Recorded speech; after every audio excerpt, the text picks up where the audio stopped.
kwenda leba kupatanua huku mimi naogopa. Get ready. Ya SMP hapa Simameka presenter, niko na Briana. Briana, mambo? Poa. Fresh? Mzima? Mzima. Poa.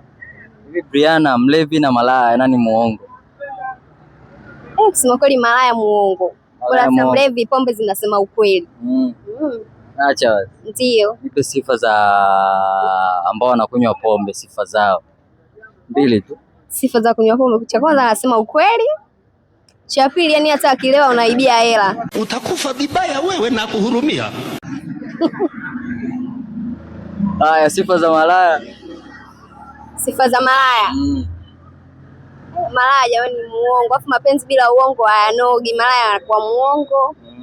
Anachepuko huko. Kwa hiyo mimi sipendi malaya, napenda bora mlevi tu. Bora mlevi. Waje kwako. Okay. Tunaona sana mabinti wanaongoza kutoa mimba kuliko kutoa sadaka. Hii kwako imekaaje? Mimba ingine kama sisi tunaogopa kuzaa.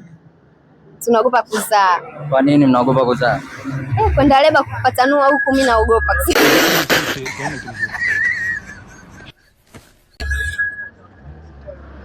Naogopa, lakini mwanamke lazima uzae, lakini kwenda huku mwenye kiufupi naogopa. Wewe unaogopa? Kwani uko utakuja kuzaa? Nitaangalia maana naogopa hatari. Naogopa. Wewe unashauri nini wale mabinti ambao labda wanatoa mimba kuliko sadaka? Mimi nashauri kutokana na moyo wa mtu. Unapopenda ndio hivyo, lakini usitoe mimba dhambi. Kutoa mimba dhambi. Kweli? Ndio. Sawa, mbona umesema unaogopa? Mimi naogopa ndio maana wanaume siwafagilii sana. Kweli? Kutana kwenye comment hapo.